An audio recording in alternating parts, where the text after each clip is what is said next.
Abin mamaki baya karewa a Najeriya, inda yanzu haka naira biliyan 825 sun yi batan dawo. Amma ko ina waɗannan maƙudan kuɗaɗe suka shiga? Ku saurara ku ji.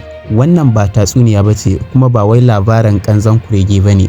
Wannan gaskiya ce tsagwaranta game da yadda tsagwaron kuɗaɗe har naira biliyan 825 suka ɓace ɓat daga asusun kuɗi na man fetur na Najeriya, kamar yadda babban mai binciken kuɗaɗe na Najeriya ya gano. Kuma ba iya wannan rahoton bane kawai. Wani rahoton ya tabbatar da cewa an kashe dala biliyan 2.500 don gyaran matatun mai guda 4 da har yanzu ba sa aiki. Wannan na nufin kuɗaɗen al'umma sun tafi wajen gyaran matatun man da ba za su iya sayar da kansu ko da dala biliyan 200 ba kawai. Sai dai kuma tsohon shugaban ƙasar Najeriya Olusegun Obasanjo ya fasa kwai, domin a cewarsa inda Najeriya da gaske take kan yaƙi da cin hanci da rashawa, da tun shugabannin kamfanin NNPC Limited suna kurkuku.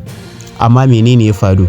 Har yanzu suna nan suna cin karansu ba babbaka, tare da musanta duk wani zargi da ake yi musu. Ƙungiyar Sarraf ta yi kira ga hukumomin yaƙi da cin hanci kamar EFCC da ICPC da su tsoma baki cikin wannan lamarin. Wannan ya kawo ni ga wata tambaya mai muhimmanci.